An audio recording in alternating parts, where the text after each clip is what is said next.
तो हम लोग आपका डिस्कस कर रहे थे gene notation. Special concept that is called chromosome theory of inheritance, है कि नहीं? Yes sir. तो ये जो क्रोमोसोम थ्योरी ऑफ इनहेरिटेंस हम लोग डिस्कस कर रहे थे, तो उसमें हम लोगों ने क्या देखा, दैट जो क्रोमोसोम है वो एक व्हीकल की तरह काम करता है टू कैरी द जीन्स। ठीक है, तो वो जीन्स को कैरी करने के लिए एक व्हीकल की तरह काम करता है। अंडरस्टूड? एंड ये जो क्रोमोसोम्स है, because they found parallelism between the movement of what, between the movement of factors and between the chromosomes, तो उन दोनों के बीच में वो parallelism पाए। So that is why this beautiful concept was discussed, that was called chromosome theory of mutation. See, after Mendel बहुत चीज साथ साथ चल रहा था। क्रोमोसोम थ्योरी पे लोग काम कर रहे थे, साइटोलॉजी पे लोग काम कर रहे थे, ऐसे बहुत सारे लोग अलग अलग पैरामीटर्स पे काम कर रहे थे। अंडरस्टैंड? सो इसमें one group was Morgan's group. Okay, तो we will start with Morgan's genetics. तो सम हिस्ट्री ऑफ मॉर्गन, उतना ज्यादा हम लोग हिस्ट्री पे देखेंगे नहीं, तो अगर आपको ये नोट मिलता है तो आप इसको पढ़ लेना।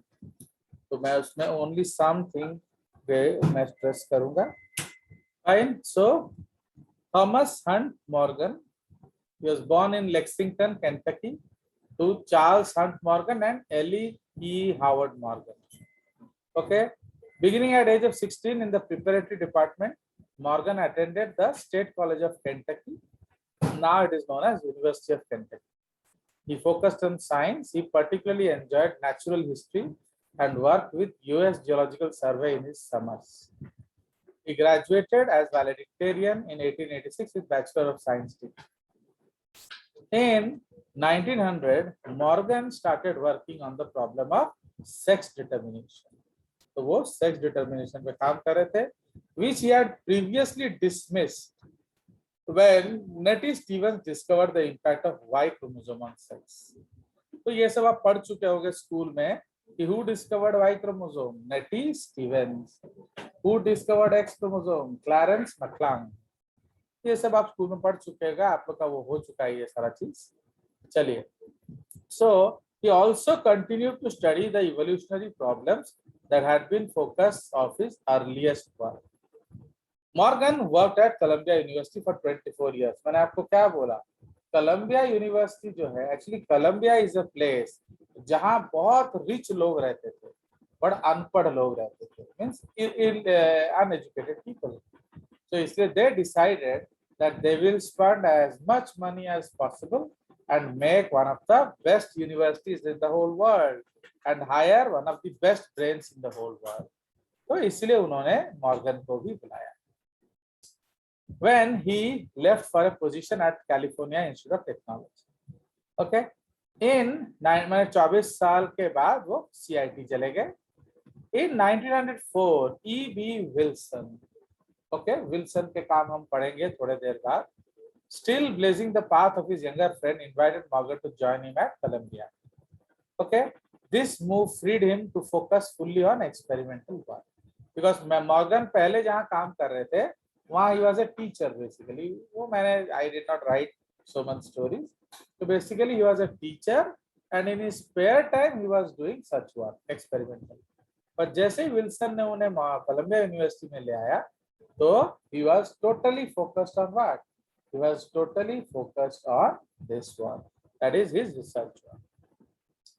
In 1900, three scientists, Carl Correns, Schermak, and De Vries, had rediscovered the work of Mendel with the foundation of genetics. De Vries proposed that new species were created by mutation, okay, bypassing the need of either Lamarckism or Darwinism. तो ये सब साथ साथ चल रहा है। Okay, तो as Morgan had dismissed okay both evolutionary trends, तो मॉर्गन ने दोनों इवोल्यूशनरी, लामार्किज्म को भी डिसमिस किया था, डार्विनिज्म को भी डिसमिस किया था। He was seeking to prove De Vries's mutation theory with his experimental work. Okay, so he was initially skeptical of Mendel's laws of heredity as well as chromosome theory of sex determination. which were being considered as possible basis of natural selection. Okay. Following C.W. Woodworth and William Cassell, okay, around 1908, Morgan started working on fruit fly. Especially Woodworth, Cassell, ये लोग fruit fly पे काम कर रहे थे, तो उनको देखा सुखा मॉर्गन ने भी इस पे काम करना शुरू किया. He was given a very small room. Actually क्या है, कोलंबिया में सारे दुनिया भर के बेस्ट, आप देखोगे हम लोग जो भी चीज पढ़ते हैं उसमें एक बार कोलंबिया यूनिवर्सिटी का नाम जरूर आएगा, समझे कि नहीं. तो actually they brought all the best in the world to that place, and when Morgan was brought there was no more room. एक छोटा सा कॉर्नर में रूम था, तो उनको वो दे दिए, and that room became the hot spot of the entire university, because जब भी आप उस रूम के पास से जाओगे तो मक्खियां भिनभिनाती हुई दिखती. So that is why it was given a common name या स्लैंग नेम, क्या, fly room. Okay, and Morgan was called fly room Morgan. Okay, चलिए. सो फाइनली ओके, तो इसलिए with Fernandes pen he mutated Drosophila through physical, chemical and radiational means. उसको because de Vries को उन्होंने follow किया, and pen के सहारा से with his help he created mutations. He began crossbreeding experiments to find heritable mutations, but they had no significant success for 2 years. Okay, क्योंकि ना उनको कोई म्यूटेंट मिल ही नहीं रहा था. तो Cassell had also had difficulties identifying mutations in Drosophila, which were tiny. तो बहुत छोटे होते हैं ना, तो कुछ ढूंढ पाना उसके लिए बहुत मुश्किल है. Finally, in 1909, a series of heritable mutations appeared, some which displayed Mendelian inheritance. Okay, in 1910, Morgan noticed a white-eyed mutant. तो मॉर्गन ने अपना काम इसी से शुरू किया. तो उन्हें एक व्हाइट एंड म्यूटेंट मेल मिला अमॉन्ग्स रेड आई. तो जो भी ड्रोसोफिला उनको मिलता था सारे रेड आई थे, but accidentally he got a white and mutant. तो फिर उन्होंने इसको क्रॉस किया and they found out that this is a sex linked trait. चलिए, तो Morgan also discovered pink I mutant that showed a different pattern of inheritance. In a paper published in Science in 1911, he concluded that some traits were sex-linked. The trait was probably carried on one of the sex chromosomes, and other genes were probably carried on specific chromosomes as well. इसलिए जो sex chromosome है, वो एक क्या sex-linked inheritance, उसका जो originator कौन है? Morgan. Okay, I think you have done these things in school because आपका जो genetics chapter है वो काफी बड़ा है, वो जो चैप्टर आप पढ़ रहे हो, 5th चैप्टर. ओके, चलिए, एंड उसमें से अच्छा खासा क्वेश्चन भी आएगा. तो इसलिए Morgan and students became more successful finding mutant flies. They counted the mutant characteristic of thousands of fruit flies and studied their inheritance. As they accumulated multiple mutants, they combined them to study more complex inheritance patterns. तो ऐसे बहुत सारे उनको मिले. Now, उसके बाद he relied on the discovery of Franz Alphonse Janssens, a Belgian professor at University of Leuven, who discovered the phenomena of 1999 that and had called it chiasma type. उन्होंने उसको कहा था. Morgan proposed that the amount of crossing over between linked genes differs, and that crossing over frequency might indicate the distance between separating genes on the chromosomes. ठीक है. The latter English geneticist J.J. Haldane, आपके प्यारे, suggested that the unit of measurement of linkage be called Morgan. समझ रहे हो? तो Haldane ने क्या कहा दुनिया को कि भाई let us give the credit of linkage to Morgan, and उसका यूनिट को हमें Morgan कहना चाहिए. Morgan's student Alfred Sturtevant, okay, developed the first genetic map in 1913. In 1915, Sturtevant, Bridges, and Morgan and Mueller wrote the seminal book, The Mechanisms of Mendelian Heredity. देख रहे हो ना? In one way, he was explaining Mendelism. आया समझ? चलिए. Yes, sir. So, geneticist Kurt Stern called the book the fundamental textbook of new genetics. And C.H. Waddington noted that Morgan's theory of chromosome represents a great leap of imagination comparable with Galileo और Newton, है कि नहीं? तो जिस तरह Galileo और Newton physics में माने एक्सेप्शनल वर्क किए थे, यहाँ उन्होंने कहा कि मॉर्गन ने किया है. चलिए, so in the following years most biologists came to accept Mendelian chromosome theory. तो जो क्रोमोसोम थ्योरी ऑफ इनहेरिटेंस है ना, वो अब बन गया क्या? Mendelian chromosome theory, which was independently proposed by Walter Sutton and Theodore Boveri, जो हम लोगों ने किया था. ओके, तो वो and elaborated and expanded by Morgan and his students. इन्होंने कहा, मॉर्गन एंड स्टूडेंट्स ने इसका फैलाया. Garland Allen characterized the post-1915 period as one of the normal science in which the activities of geneticists were aimed at further elucidation of detail and implications of the Mendelian chromosome theory. मतलब Mendelian theory, chromosome theory का जो importance ये जमाने का detail था.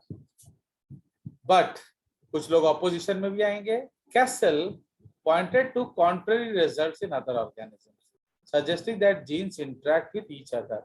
माने वो जब बोल रहे थे इंडिपेंडेंट असॉर्टमेंट सेग्रीगेशन, इन्होंने बोला नहीं नहीं लिंक भी होता है.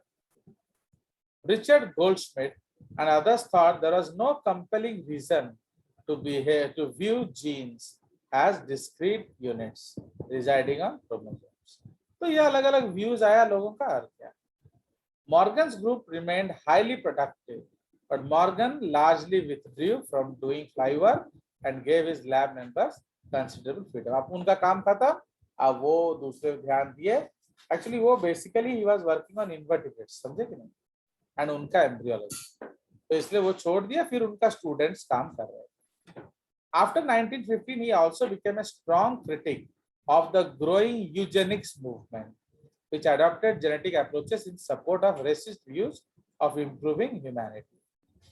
देखो, Morgan's fly room at Columbia became world famous, and he found it easy to attract funding and visiting academics.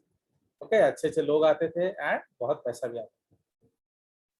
In 1927, after 25 years at Columbia and nearing age of retirement, he received an offer from George Hale to establish a school of biology in California. And in 1928, Morgan joined the faculty of California Institute of Technology, okay, where he remained until his retirement. Morgan moved to California to head the division of biology at CIT in 1928. In establishing the biology division, Morgan wanted to distinguish his program from those offered by Johns Hopkins and Columbia University, with research focused on genetics and evolution, experimental embryology, physiology, biophysics, and biochemistry. यानी वो एक नया दुनिया के तरफ लोगों को attract करना चाहते. Okay, he was also instrumental in the establishment of the marine laboratory at Corona del Mar. He wanted to attract the best people to the division at Caltech. Okay, तो कैलिफोर्निया इंस्टीट्यूट ऑफ टेक्नोलॉजी को Caltech बोला जाता है आज के date में भी. आज भी उसको कैलटेक बोला जाता है. So he took Bridges, उनके students Dart Wendt, Jack Schultz, Albert Tyler from Columbia, and took on Theodosius Dobzhansky, evolution वाले, as an international research fellow. More scientists came to work, including George Beadle, Boris F. Russey, Edward Tatum. Beadle and Tatum, उनका हम experiment पढ़ेंगे, तो हम लोगों ने school में नहीं पढ़ा, central dogma of molecular biology, पर यहाँ हम पढ़ेंगे. Linus Pauling, Fritz Wendt, Sidney Fox. So they are all big names. Sidney Fox क्या है? बताइए, किस चीज के लिए फेमस है सिडनी फॉक्स? बताइए. माइक्रोस्फीयर्स. ओके, इवोल्यूशन में हम लोग पढ़ेंगे माइक्रोस्फीयर एंड कोसर व्हाट. तो Sidney Fox was famous for microspheres. Linus Pauling आपका electronegativity scale. Okay, Beadle and Tatum, they gave the experiment Neurospora crassa genetics and so on. चलिए, इस तरह से स्टोरीज हैं. Now, in 1933, Morgan was awarded the Nobel Prize in Physiology or Medicine. He had been nominated in 1919 and 30 for the same work, but ultimately मिला कब? In 1933. As an acknowledgement of the group nature of his discovery, he gave his prize money to Bridges Sturtevant's and his own children. मैंने सारा पैसा bridges के बच्चों पे, स्टार्टवेंट के बच्चों पे एंड अपने बच्चों को दे दिया। Morgan declined to attend the award ceremony in 1933. Instead, he attended in 1934 because उस साल वो जायंट पॉलिटिन क्रोमोसोम का डिस्कवरी किया। ओके, तो लाइक दैट। सो इस तरह से स्टोरी है। इन 1939 he was awarded the Copley Medal by the Royal Society। ये भी एक बहुत फेमस प्राइज है एंड सो ऑन। ठीक है, चलिए, तो ultimately he died due to a chronic duodenal ulcer. उनका जो ड्यूडेनल अल्सर था जिससे धीरे सफर कर रहे थे वो, and at the age of 79 he had a severe heart attack and died from a ruptured heart। ठीक है, तो ये एक छोटा सा स्टोरी है, giving due respect to the man behind this. Okay, I always believe because you should know about the people who have done, because अगर हम उनकी इज्जत नहीं करेंगे, कल जब हम कुछ करेंगे हमारी इज्जत कौन करेगा। चलिए, so now we will talk about Morgan left an important legacy in genetics. Since Morgan students from Columbia and Caltech went on to win their own Nobel prizes, समझ रहे हो, जॉर्ज बीडल, म्यूलर, कैंडल, सबको Nobel prize मिला। The Nobel Prize winner Eric Kandel has written of Morgan, much as Darwin's insight into the evolution of animal species first gave coherence to the 19th century biology as a descriptive science, Morgan's findings about genes and their location of chromosome helped transform biology into an experimental science। नहीं तो लोग सब क्या सोचते थे, ये सिर्फ एक थियोरेटिकल साइंस है, बायो तो रटने वालों का सब्जेक्ट है, बट अब ऐसा नहीं है। So that is why we also should give due respect to Morgan। On June 4, he married Lillian Vaughan Sampson, who had entered graduate school at Bryn Mawr। Okay, तो वहाँ है, उनसे उनके 4 बच्चे हैं। Later, after his death, his wife also contributed significantly to Morgan's Drosophila work। One of their 4 children, Isabel Morgan, who became a virologist at Johns Hopkins, specialized in polio research। Okay, she prepared an experimental vaccine that protected monkeys against polio। समझ रहे हो कि नहीं, तो इसलिए वो भी एक अच्छी ही बेटी थी अपने फादर। चलिए, so now we will go to the Cinderella of genetics, that is Drosophila melanogaster। The term Drosophila का मीनिंग क्या है, ड्यू लविंग। ओके, तो लैटिन में ड्रोसस का मतलब है ड्यू, फिलेन या फाइलस का मतलब है लव। ओके, एंड ए जो सफिक्स है वो फेमिनाइन सफिक्स है। This Drosophila species are small flies, typically pale yellow to reddish brown to black with red eyes। Many species, including the noted Hawaiian picture wings, have distinct black patterns on their wings। Most are small, सोच रहे नहीं, 2 से 4 millimetre है। Please don't confuse Drosophila with your other giant। एक बड़ा, एक तो मक्खी आता है मुस्का, एक बहुत बड़ा बड़ा मक्खी आता है, तो डोंट, बहुत लोग उसको कंफ्यूज करते हैं। No, they are very small, microscopic means around 2 to 4 millimetre long होते हैं, बट कुछ उससे ज्यादा बड़े हो सकते हैं। Males of this genus are known to have the longest sperm cells। तो ड्रोसोफिला मेलानोगास्टर है, उसमें सबसे लंबा स्पर्म है with respect to Drosophila, not any animal. Okay, median life span कितना है, 35 से 45 दिन, तो that is a very short life span. अब आप सोचिए, suppose you want to work on humans, तो अब आपको कम से कम 15-16 साल इंतजार करना पड़ेगा एक जनरेशन को देखने के लिए, है कि नहीं। तो जो बच्चा होगा वो 14-15 साल बाद ही होगा ना, तो इसलिए सपोज आप 100 जनरेशन में हम लोग ज्यादा से ज्यादा 5-6 या ज्यादा से ज्यादा 7 जनरेशन देख सकते हैं। बट ड्रोसोफिला 35 से 45 डेज, मतलब 1 साल में आपको 8 जनरेशन मिल जाएगा। समझ रहे हो? Suppose Tejas is working on humans and Adya is working on Drosophila, तो आद्या का जो 1 साल का काम है उसके लिए शायद तेजस जिंदा भी ना रहे। ओके, तो लाइक दैट, तो इमेजिन करिए। तो इसलिए अब now you know why it was called Cinderella, क्यों लोगों ने इसको प्रेफर किया। बिकॉज काम जल्दी खत्म हो जाता था। अब वही चीज अगर हम लोग पी पे करते तो पी में एनुअल प्लांट है, मतलब कम से कम आपको 8 साल लगता है 8 जनरेशन देखने के लिए, है कि नहीं। बट अगर आप 8 साल एक्सपेरिमेंट करोगे पी के साथ तो आपको क्या लगेगा, 64 जनरेशन आप देख सकते हो, nearly 64 to 70 generation you can see. Any doubts? So that is one Yes. of the main reasons why people like it.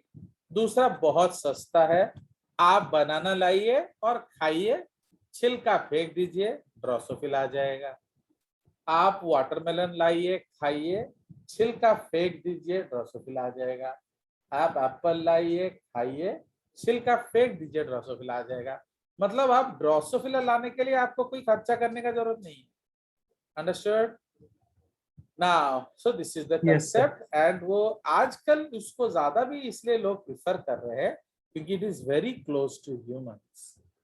Human and fruit fly genes are so similar that disease producing genes in humans can be linked to those in flies. समझ रहे हो? And काम करेगा। The fly has approximately 15,500 genes on its 4 chromosomes, whereas humans have more than 22,000 genes in their 23 chromosomes. ठीक है, तो Drosophila को हम लोग अल्जाइमर्स क्योर में भी यूज करते हैं। ये जो rhomboid proteases were first detected in Drosophila, but then found to be highly conserved sequence। मतलब आप किसी भी ऑर्गेनिज्म का rhomboid protease लो, सबका सिमिलर ही मिलेगा आपको। चलिए, सो ये एक एंजाइम है वेरी इंपॉर्टेंट इन अल्जाइमर्स। तो ये आपके ड्रोसोफिला फ्लाइज हैं, आप देख रहे हैं काफी बड़ा है, बट आइदर एक्चुअली वो बहुत ज्यादा छोटा होता है। तो ये उसका ओविपोजिटर है, तो ये फीमेल फ्लाई है एंड ये आपका male fly. Understood? So this is how you will identify the male and female. अब हम लोग चले जाएंगे। So this is the 3 great people, Thomas Hunt Morgan and 2 of his students, Alfred Sturtevant and Calvin Bridges. ठीक है, and this room is the fly room of Morgan in Columbia University. Okay, one of the hottest room in the universe by that time. ये उसका karyotype है, आप देख रहे हैं that उसके 4 क्रोमोसोम्स हैं, 4 पेयर्स, एंड उसमें XX एंड XY क्रोमोसोम होता है। तो जो XX है वो फीमेल है एंड जो XY है वो मेल है। क्लियर? अब हम लोग जीन नोटेशंस, तो how to write the gene notations. Okay, notations in animal genetics, ये हम लोग तब भी पढ़ रहे थे।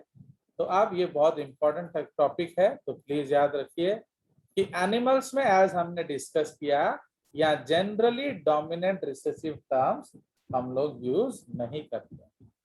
ओके, बिकॉज हो सकता है कि कुछ डोमिनेंट हो सकता है कि कुछ रिसेसिव हो, बट नेचर किसको सिलेक्ट करता है वो ज्यादा इंपॉर्टेंट है। Okay, for example Tejas, would you love to marry a girl with straight hairs or curly hairs? आपको क्या पसंद है बताओ। स्ट्रेट हेयर देखते हो कि नहीं आजकल लड़कियां पूरा कैसे एकदम स्ट्रेटन करके एकदम सीधा सीधा सुंदर हॉट लुक लगती हैं, एंड कर्ली मतलब वो पूरा घुंघराले बालों के। डिटो, डिटो को देखे हो कि नहीं, डिटो का कर्ली हेयर्स है इस तरह से। तो जल्दी बताइए किसको शादी करेंगे आप, स्ट्रेट वाले को या कर्ली वाले को?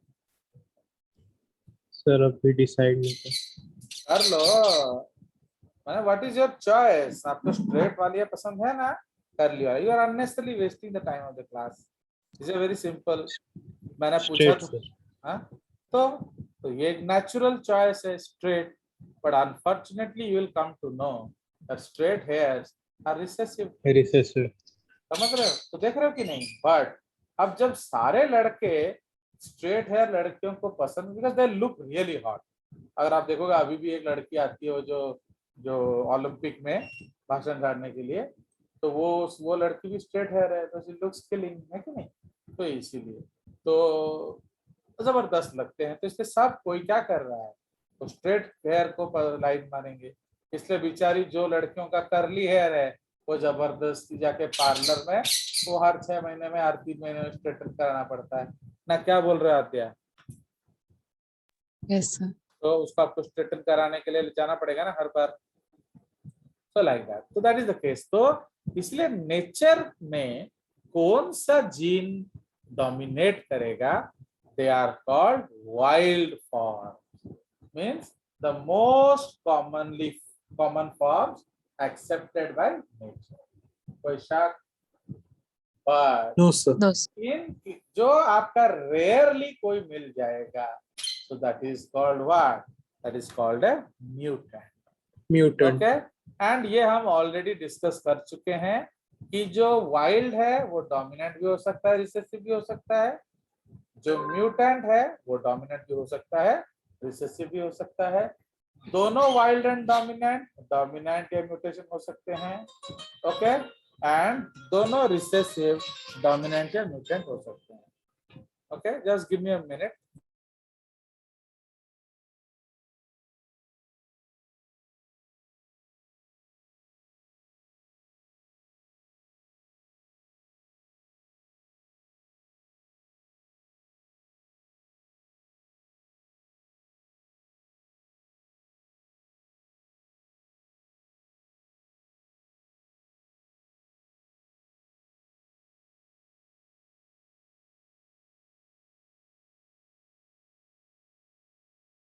सर आपका माइक म्यूट है। जो सत्य प्रकाश भाई है, सत्य प्रकाश राउत भाई, तो जो मेरा फर्स्ट 2 या ललित भाई लोग का बैच, ललित, लिखित, सत्य प्रकाश, तो वो बैच का जो भैया है, तो clear this time your AIIMS PG, तो उनका रैंक आया है। तो कल परसों आफ्टर प्लेसमेंट वो बताएगा कहाँ मिला है। ठीक है, चलिए, तो वही बताने के लिए फोन किया था। And he was my first 2 year student of DAV CS4 and tuition in this part of the world.